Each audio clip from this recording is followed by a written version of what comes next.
Hello friends, welcome back to my channel Adya creation. তো চলে এসেছি আরও একটি নতুন ভিডিও নিয়ে। তো এই ভিডিওটা আমার কিছুদিন আগে করা হয়েছিল, যেদিনকে বজরংবলীর পুজো ছিল। তো নিয়ে আমি সাজুগুজু করে কন্টাই চলে গেলাম। তো এটা মন্দির দেখেই চিনতে পারছেন যে এটা কন্টাইতে বড় ঠাকুরের মন্দির। তো এখানে পুজো দিয়ে বানরদেরকে একটু ফল দিয়েই আমরা নিয়ে আমি ডাউকের দিকে রওনা দিলাম। মানে আমার শ্বশুর বাড়ি যাচ্ছি আজকে আমি।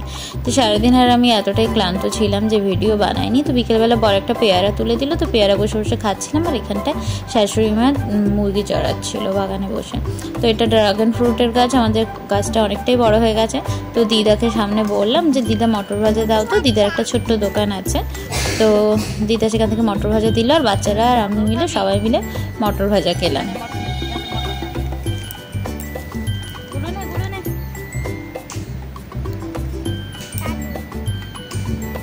তো এখানে একটা হচ্ছে আমার দেওরের ছেলে আর একটা হচ্ছে আমার দেওরের মেয়ে। আর এখানে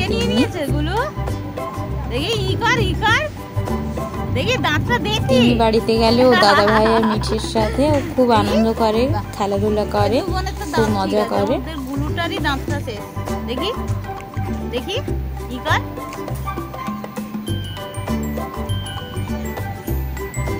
তো আমরা মটর টটর খেলাম, ছোটো ছোটো হাতে মটরগুলো এক মুঠো করে সব নিয়েছে। তো মটর খাওয়া কমপ্লিট করে আমরা একটু ক্রিকেট খেললাম। আমার বাচ্চাদের সাথে খেলা করতে খুবই ভালো লাগে, তো সবাই মিলে একটু খেলাধুলা করলাম। তো আমার ভিডিওগুলো যদি ভালো লাগে তাহলে লাইক শেয়ার সাবস্ক্রাইব করে দেবেন। ভালো থাকবেন, টাটা।